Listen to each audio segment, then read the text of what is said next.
Well, the story of the Battle of Stones River really begins in the summer of 1862 when the Confederacy launches invasions of both Maryland and Kentucky.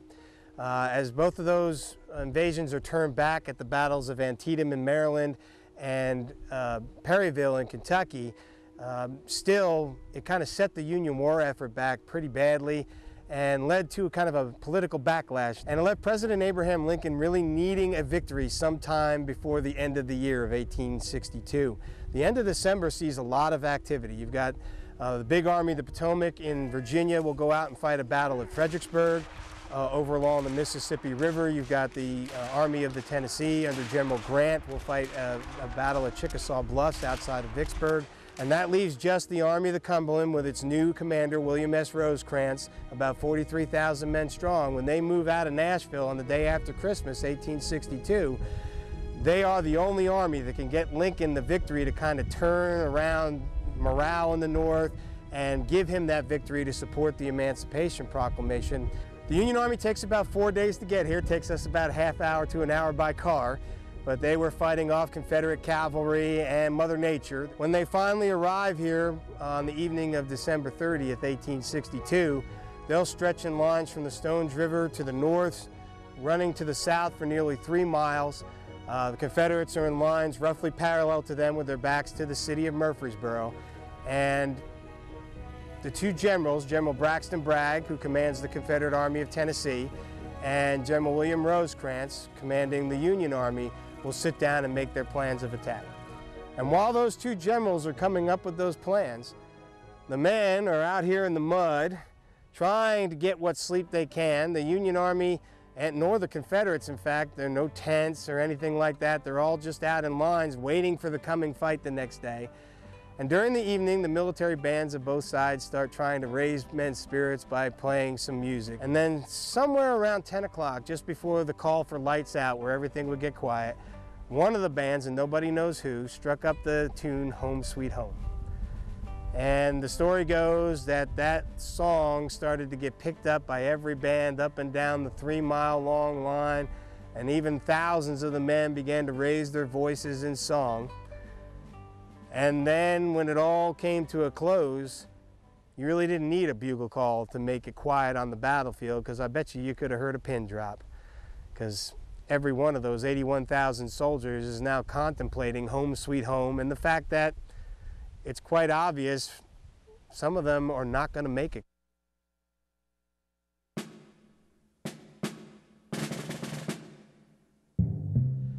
Well, when the day dawns on December 31st, 1862, Rosecrans's plan begins to start. He intends to cross the Stones River at McFadden's Ford and move down the east bank of the river into Murfreesboro to cut off the Confederates. But while that's happening, General Bragg all through the night has been moving his troops to the south so that his lines overlap the right end of the enemy's line, and his orders are a lot simple. When the sun comes up, attack. And they do. And the Confederates will come storming across the fields about 6:30 in the morning. There they will find Union soldiers that have gotten up from a long, cold, freezing night and finally have permission to build fires, and they're busy boiling their coffee and making their breakfast when almost 11,000 Confederate soldiers come smashing into and around their lines. The Confederates blast through Richard Johnson's rightmost division of the Union Army. Within about an hour, that entire unit is either dead, wounded, running for their lives, or captured. The noise of battle was terrible. Southern boys advancing through a cotton field stuffed their ears with the white fibers as ear protection. Oscar Penny. The right end of the Union line is ruptured, and it looks like the Confederates are going to win this victory. The problem for the Confederates is this whole attack relies on speed and momentum. They have to get around the end of that line and break every unit they hit as they go forward and keep that momentum going. And the problem for the Confederates is the terrain, all the woods, the broken rocks, and resistance from pockets of Union soldiers, 50 here, a couple thousand there, begins to slow things down. Nevertheless, the Confederates continue to drive the Union forces all the way up to the Wilkinson Pike, inflicting devastating casualties on their enemy.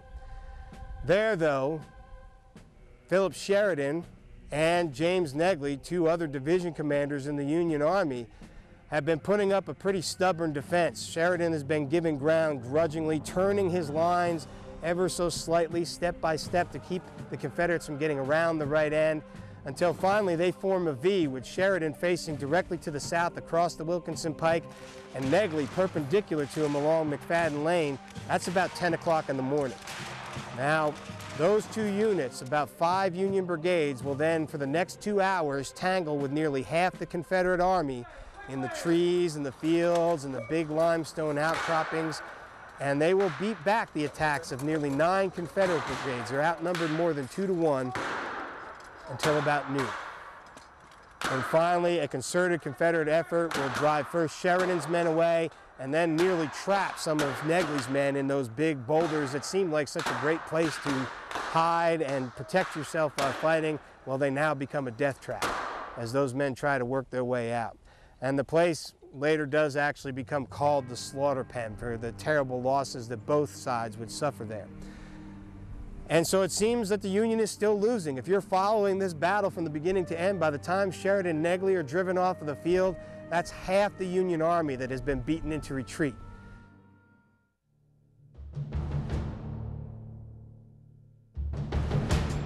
Confederate troops spent several hours trying to break through the slaughter pen, giving General Rosecrans time to form a new line of defense along the Nashville Pike. While the fighting raged, Colonel William B. Hazen and his brigade beat back wave after wave of Confederate attacks across the deadly space known as Hell's Half Acre. Hazen's stand anchored a 2-mile-long line of Union infantry and mast of artillery defending the Nashville Pike.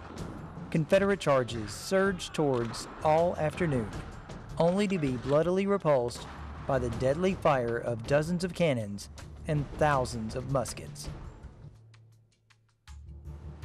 By day's end, the Union would still be down, but not defeated.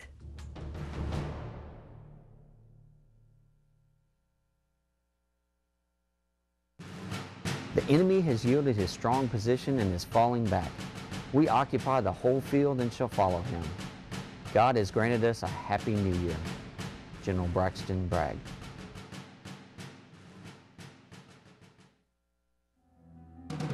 Bragg makes no preparations for the coming day, January 1st, and New Year's Day dawns, and he's stunned that the enemy is still there. No attack takes place. Rosecrans and Bragg, they call a truce. The men go out, take care of the wounded as best they can, bury some of the dead, although there are thousands of soldiers that lie well to the south of the Confederate lines. They will begin to prepare for, obviously both sides are going to stay, and so they're going to prepare for a new renewal of the fight on January 2nd. Well, during January 1st and even the evening of the 31st, both armies had started to dig in, so continuing to fight here along the Nashville Pike was going to be a tough row to hoe for anybody. Bragg actually turns his attention on January 2nd to where a Union force has crossed the river during the afternoon of January 1st and taken up a fortified position on the high ground overlooking McFadden's Ford.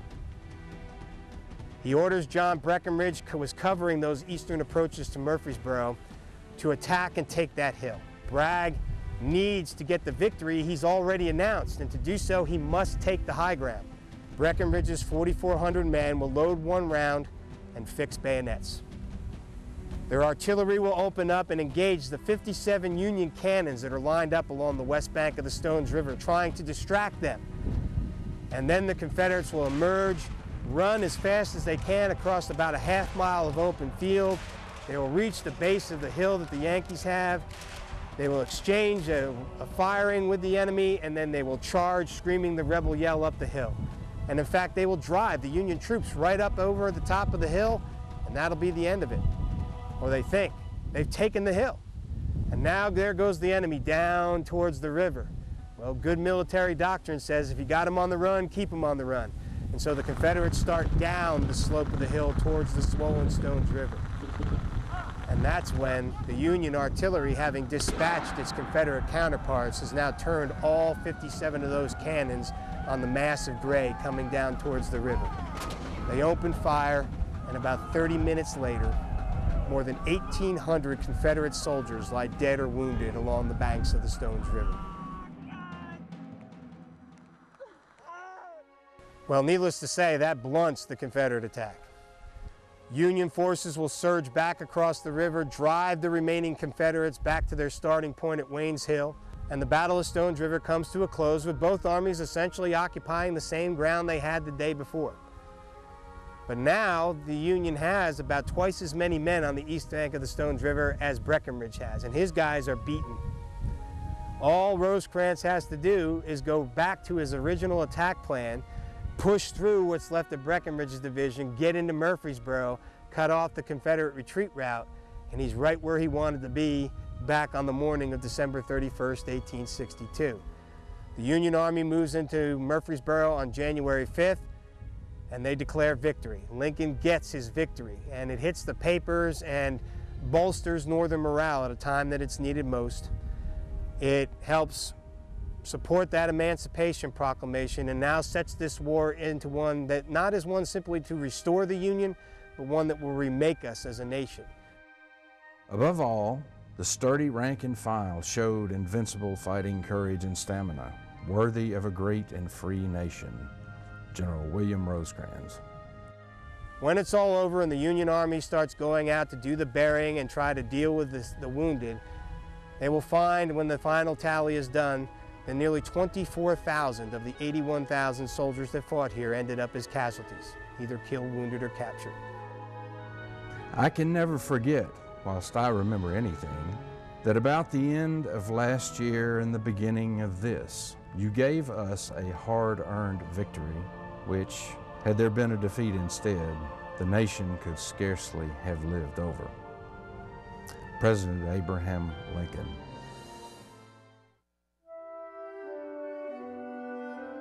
Following the end of the Civil War, both Confederate and Union veterans would hold reunions over the years due to the battle's significance in their lives.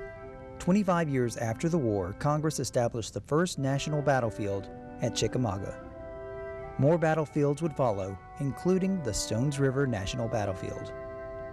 Under the wing of the National Park Service, the battlefield entertains hundreds of thousands of visitors each year. Next to the battlefield is the Stones River National Cemetery, where thousands of soldiers, mostly Union, are buried. The cemetery itself is the admiration of all who visit it, being located on a beautiful knoll directly in the center of the immortal fields of Stones River. Well, may it be said that this spot was bought by the blood of our countrymen, and here it is most fitting that their scattered bones should be collected and treasured. Chaplain William Earnshaw.